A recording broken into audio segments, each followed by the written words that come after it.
नमस्कार, मैं हूं आपके साथ जया मिश्रा। 4 बज चुके हैं और वक्त है न्यूज एट 4 का। 4 बजे की 4 बड़ी खबरें सबसे पहले आपको बताएं। पहली खबर बसपा अध्यक्ष मायावती से जुड़ी है। एबीपी गंगा और सी वोटर के सर्वे को मायावती ने भ्रामक बताते हुए कहा कि ये बीएसपी कार्यकर्ताओं और नेताओं का मनोबल गिराने की कोशिश है।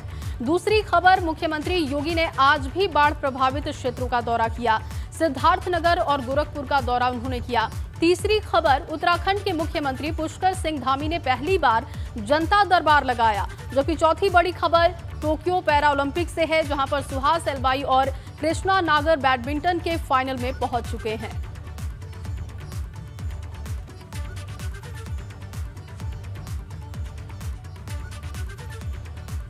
तो चलिए बुलेटिन की शुरुआत करते हैं और सबसे पहले बड़ी जानकारी आपको दे देहरादून से। देहरादून के औद्योगिक क्षेत्र लाल तप्पड़ में एक फैक्ट्री में भीषण आग लगने की जानकारी है। तस्वीरों में आप देख सकते हैं कि जब आग लगी तो उसकी लपटें बाहर तक दिखाई दे रही थी। फिलहाल इसमें किसी के हताहत होने की तो खबर नहीं है, लेकिन फैक्ट्री में लाखों का नुकसान हुआ है। ये एक्सक्लूसिव तस्वीरें आपको दिखा रहे हैं। लाखों का सामान जलकर खाक हो चुका है। आग किस वजह से लगी है ये स्थिति साफ नहीं है। 2 तस्वीरें इस वक्त आपको दिखा रहे हैं। पहली तस्वीर उस वक्त की है जब आग लगी और दूसरी तस्वीर आप देख रहे हैं। दमकल विभाग की टीमें मौके पर पहुंची और दमकल की गाड़ियों ने आग बुझाने की कोशिश शुरू की। इस वक्त भी बताया जा रहा है कि अभी भी आग पर काबू नहीं पाया जा सका है। दमकल की कई गाड़ियां इस वक्त वहां पर मौजूद हैं और आग बुझाने की कोशिश जारी है। तो 2 तस्वीरें आपको इस वक्त दिखा रहे हैं और इन तस्वीरों से आप स्थिति इस वक्त समझ सकते हैं। लाखों का नुकसान हो चुका है लीसा फैक्ट्री में। आग किस वजह से लगी ये तो साफ नहीं है, लेकिन फिलहाल अभी सबसे पहली प्राथमिकता यही है कि आग पर काबू पा लिया जाए। दमकल की कई गाड़ियां इस वक्त मौके पर मौजूद हैं और आग बुझाने की लगातार कोशिश हो रही है। डोईवाला क्षेत्र का ये पूरा मामला है। लगातार एक्सक्लूसिव तस्वीरें एबीपी गंगा पर आप देख रहे हैं। लीसा फैक्ट्री में आग लगी, किसी के हताहत होने की खबर नहीं है, लेकिन लाखों का अब तक सामान जलकर खाक हो चुका है। अब जानकारी इस बात की जुटाई जाएगी कि ये आग कैसे लगी, क्या वजह रही आग लगने के पीछे। हालांकि दमकल विभाग की जो टीमें हैं वो सूचना मिलने के तुरंत बाद मौके पर पहुंची। कई टीमें इस वक्त वहां पर मौजूद हैं और पिछले 1 घंटे से ज़्यादा का समय बीत चुका है, लेकिन अभी भी आग पर काबू नहीं पाया जा सका है। तो भयंकर आग की तस्वीरें लगातार आप देख पा रहे हैं। लीसा फैक्ट्री में भीषण आग के बाद वहां पर अफरा तफरी का माहौल बना। किसी के हताहत होने की अब तक जानकारी नहीं है, लेकिन लाखों का नुकसान हो चुका है।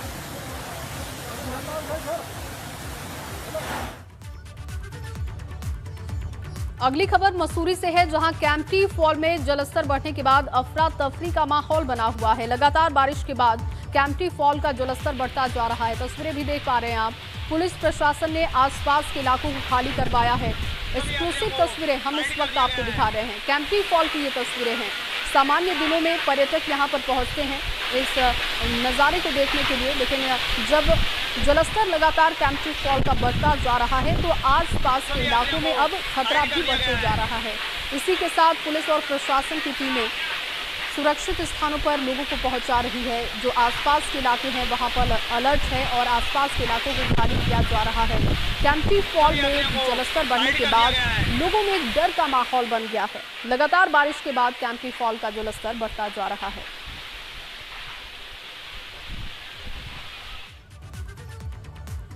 यूपी विधानसभा चुनाव में बमुश्किल 5 महीने का वक्त बचा है और ऐसे में सभी सियासी पार्टियों ने अपना दमखम दिखाना शुरू कर दिया है। लेकिन किसकी कैसी है तैयारी और कौन किस पर है भारी, ये जानने के लिए आप देखते रहिए एबीपी गंगा पर विजय तिलक, क्योंकि यूपी उत्तराखंड में चुनाव मतलब एबीपी गंगा।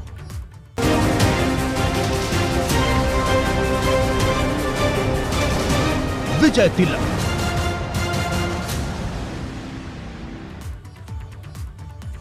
जनता का मूड भांपने को लेकर एबीपी गंगा और सी वोटर के सर्वे पर बसपा अध्यक्ष मायावती ने सवाल उठाए हैं।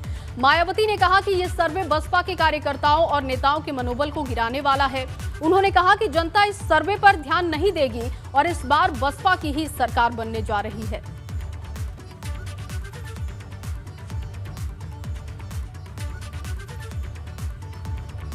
तो मायावती की बड़ी बातें आपको बता रहे हैं। उन्होंने कहा कि ये सर्वे गलत है। मायावती ने कई तरीके के सवाल उठाए एबीपी गंगा और सी वोटर के सर्वे पर। तो ऐसे समय में कल मीडिया के एक हिंदी न्यूज़ चैनल द्वारा यूपी में इस बार विधानसभा का आम चुनाव होने पर भाजपा का वोट प्रतिशत पिछले बार के 40 से भी अधिक दिखाने का इनका प्री पोल सर्वे प्रायोजित ही नहीं बल्कि लोगों को ये हवाई शरारतपूर्ण व भ्रमित करने वाला ही ज़्यादा लगता है। तो इस बारे में ये कहना अनुचित नहीं होगा। तो ऐसे समय में कल मीडिया के एक हिंदी न्यूज़ चैनल द्वारा यूपी में इस बार विधानसभा का आम चुनाव होने पर भाजपा का वोट प्रतिशत पिछले बार के 40 से भी अधिक दिखाने का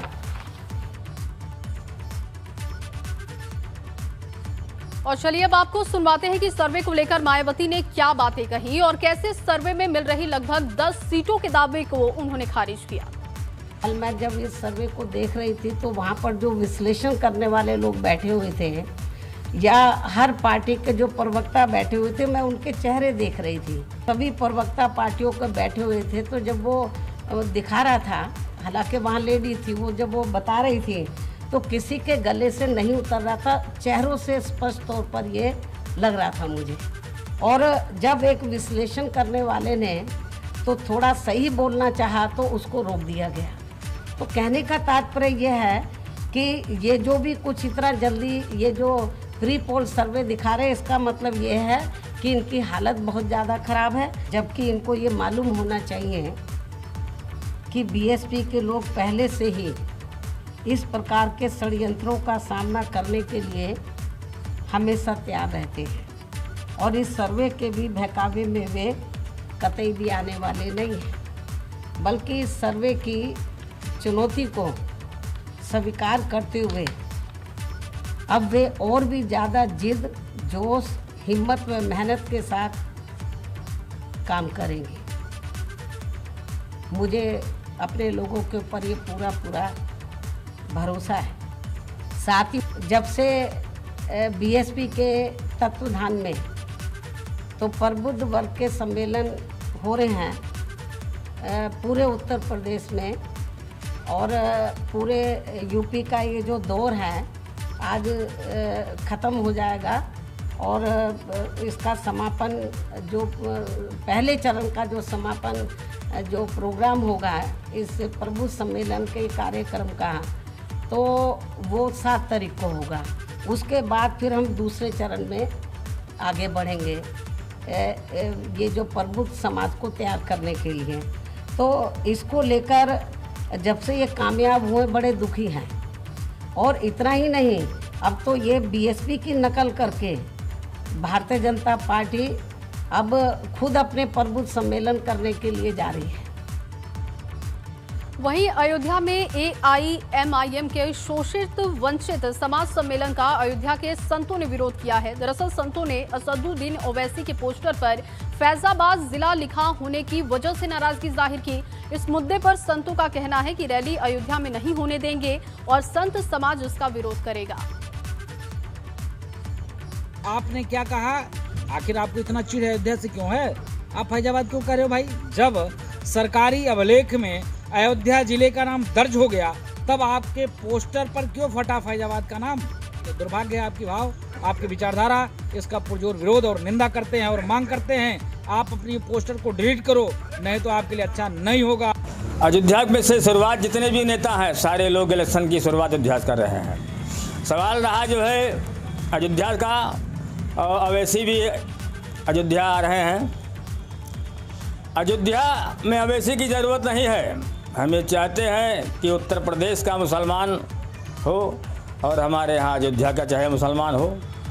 मुसलमानों पे राजनीति करना ये नेताओं की बहुत बड़ी एक राजनीति हो जाती है। लोग इन जो है मुसलमानों को लेकर राजनीति करते रहते हैं और ख़ास तौर से मुसलमानों से हम एक अपील करते हैं कि अवैसी साहब से लोग होशियार रहें। देखिए, शुरू से जैसे फैजाबाद था, बीच में भी चेंज हो गया है। किसी भी चीज़ को यानी कि किसी भी चीज़ को बदले हुए नाम को आदत लगेगी, थोड़ा टाइम लगेगा, ऐसा कुछ नहीं। ज़्यादातर पोस्टर में कहीं और हमारे पोस्टर में फैजाबाद भी है, कहीं पे अयोध्या भी है, ऐसा नहीं है। इससे हमारे लिए कोई ऐसा कोई मुद्दा नहीं है हमारे लिए कि हम अयोध्या ना लिखें, फैजाबाद लिखें। वहीं पूर्वी यूपी में बाढ़ के प्रकोप को देखते हुए सीएम योगी एक्शन मूड में हैं। बाढ़ के हालात को देखते हुए सीएम योगी आदित्यनाथ लगातार हवाई सर्वे कर हालातों का जायजा ले रहे हैं। सीएम योगी आज महाराजगंज और सिद्धार्थनगर के दौरे पर पहुंचे, जहां उन्होंने अधिकारियों से हालात पर अपडेट भी लिया, साथ ही राहत सामग्री भी वितरित की गई। सीएम योगी ने अधिकारियों को भी कई अहम निर्देश दिए। मुख्यमंत्री ने कल गोंडा, बलरामपुर और बहराइच का भी दौरा किया था। ये दो तस्वीरें आपको दिखा रहे हैं, एक तस्वीर महाराजगंज का है और एक तस्वीर महाराजगंज की, जबकि दूसरी तस्वीर जो हम आपको दिखा रहे थे वो सिद्धार्थनगर की थी। इसके बाद मुख्यमंत्री उन लोगों से भी मुलाकात करने पहुंचे थे जो इस वक्त बाढ़ प्रभावित है। जिला प्रशासन को पर्याप्त मात्रा में संसाधन और धनराशि उपलब्ध करा दी गई है। हर संभावित संवेदनशील गांवों में नावों की व्यवस्था करने, बाढ़ के समय में एनडीआरएफ, एसडीआरएफ और पीएसी की फ्लड यूनिट को सक्रिय करते हुए हर पीड़ित परिवार को समय से राहत प्रदान करने और बचाव के लिए इन सब। वहीं मुख्यमंत्री योगी आदित्यनाथ आज गोरखपुर के दौरे पर भी हैं, जहां उन्होंने बाढ़ ग्रस्त क्षेत्रों का दौरा किया। इस दौरान उन्होंने बाढ़ पीड़ितों के बीच राहत सामग्री भी वितरित की।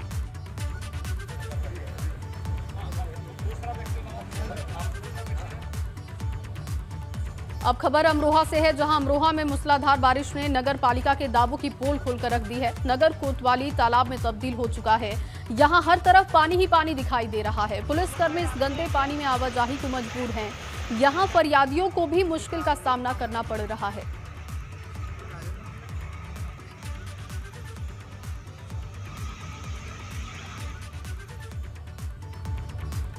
उधर डिप्टी सीएम दिनेश शर्मा ने वाराणसी दौरे पर आज बाबा विश्वनाथ के दर्शन कर उनका आशीर्वाद लिया है। इस दौरान दिनेश शर्मा ने वायरल बुखार और संक्रामक बीमारियों से निपटने की तैयारियों को लेकर कहा कि सरकार हर तरीके से तैयार है और इसमें कामयाब भी होगी। दिनेश शर्मा ने कहा कि तमाम जगहों के लिए नोडल अधिकारियों को भी लगा दिया गया है। देखिए, जो मौसमी बीमारियां होती थीं और जो संचारी रोग कई जगह पर कई जिलों में देखने में आते थे, सरकार ने पूरी तरीके से तत्परता के साथ काम किया है। हमारे मंत्रीगण, हमारे मुख्यमंत्री जी और तमाम लोग घटनास्थल पर गए हैं। आज सारे नोडल अधिकारी जो वरिष्ठ IAS अधिकारी, प्रमुख सचिव और अपर मुख्य सचिव लेवल के हैं, एक एक जिलों में सबको लगाया गया है। 4-4 पद पर दिन रह के जो भी नियंत्रण के सर्वाधिक उपाय हो सकते हैं उनको करेंगे। वहीं लखनऊ में महंगाई और बेरोजगारी के खिलाफ सपा ने प्रदर्शन किया। टांगा चलाकर सपा नेता अनुराग भदौरिया का प्रदर्शन भी हम आपको दिखा रहे हैं। तो ये तस्वीरें हम आपको दिखा रहे हैं लखनऊ से, जहां सपा नेता अनुराग भदौरिया ने महंगाई के खिलाफ, बेरोजगारी के खिलाफ प्रदर्शन किया, सड़कों पर उतरे और एक बार फिर से सरकार से कई सवाल पूछे। दरअसल चुनावी मौसम है, तो ऐसे में कोशिश इस बात की है कि ज़्यादा से ज़्यादा मुद्दों को उठाया जाए और इसी कड़ी में एक बार फिर से वही मुद्दे जो कि लगातार सपा उठा रही है, महंगाई का मुद्दा, बेरोजगारी का मुद्दा, जिसके खिलाफ तांगा चलाकर प्रदर्शन किया गया। सपा नेता अनुराग भदौरिया को आप देख पा रहे हैं और उन्होंने तांगा चलाकर प्रदर्शन किया, लखनऊ की सड़कों पर उतरे और सरकार से एक बार फिर से महंगाई को लेकर और बेरोजगारी को लेकर सवाल किए। टोक्यो पैरालंपिक से एक बहुत अच्छी खबर लगातार टोक्यो पैरालंपिक से मिल रही है और आज एक और अच्छी खबर मिली। गौतम बुद्ध नगर के डीएम और बैडमिंटन खिलाड़ी सुहास एलवाई ने फाइनल में अपनी जगह पक्की कर ली है। सेमीफाइनल में खेलते हुए सुहास एलवाई ने इंडोनेशिया के खिलाड़ी फ्रेडी सेतियावान को दोनों सेट में 21-9, 21-15 से हरा दिया है, जिसके चलते अब उनका सिल्वर मेडल पक्का हो चुका है और अब कल वो फाइनल मुकाबला दुनिया के नंबर 1 खिलाड़ी फ्रांस के लुकास मजूफ के साथ खेलेंगे।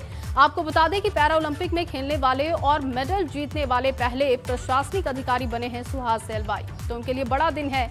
कल का दिन और भी बड़ा उम्मीदों से भरा हुआ, क्योंकि कल वो गोल्ड मेडल के लिए मैच खेलने वाले हैं, लेकिन लगातार उनके लिए दुआ की जा रही है। अब तक उनका प्रदर्शन बहुत ही बेहतर रहा है, ऐसे में उम्मीद की जा रही है कि कल गोल्ड मेडल भी वो अपने नाम कर लेंगे, देश का नाम रोशन करेंगे। 21-9, 21-15 से हराकर उन्होंने सिल्वर मेडल पर कब्जा किया और अब कल उनका मैच गोल्ड मेडल के लिए होने वाला है।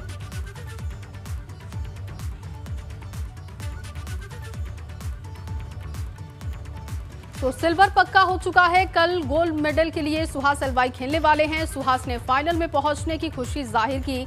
पत्नी रितु सुहास से वीडियो कॉल पर उन्होंने बात की और खुशी का इजहार किया।